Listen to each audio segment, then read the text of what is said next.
ఈ వానేమిటయ్యా దేవుడా, వానదేవుడా, పండగ పెట్టుకొని వాన కురిస్తే ఎలాగయ్యా నాయనా? ఆడవాళ్ళంటే అస్సలు కనికరం లేదా నీకు? పండగ ఎలా చేసుకోవాలి, పట్టు చీరలు ఎలా కట్టుకోవాలి, నగలు ఎలా పెట్టుకోవాలి, పేరెంటాలకు ఎలా వెళ్ళాలి? అయ్యయ్యో, ఎప్పుడు కురవాలో ఎప్పుడు కురవకూడదో తెలియకపోతే ఎలాగయ్యా నీకు? కాస్త కనికరించవయ్యా. ఆరేసిన బట్టలు ఆరట్లేదు, తోమిన గిన్నెలు ఆరట్లేదు, ఇల్లంతా తడి తడి చిత్తడి చిత్తడి, అస్సలు బాగుండట్లేదు. చూడవయ్యా బాబు, కాస్త ఆడవాళ్ళని కనికరించవయ్యా.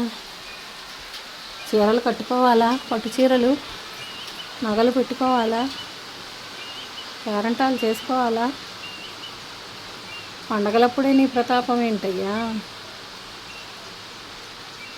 ఈరోజు పడితే పడ్డావు, రేపు మాత్రం పడకయ్యా. రేపు శ్రావణ శుక్రవారం వరలక్ష్మి వ్రతం చేసుకోవాలి, రేపు మాత్రం అస్సలు పడద్దు. పడినా పూజ టైంలో పొద్దున పడితే పడు, సాయంత్రం మాత్రం పేరెంటాల టైంలో మాత్రం అస్సలు వద్దు. మా ఆశ మీద నీళ్లు చల్లినట్టే. అర్థమైందా? కనికరించు కాస్త.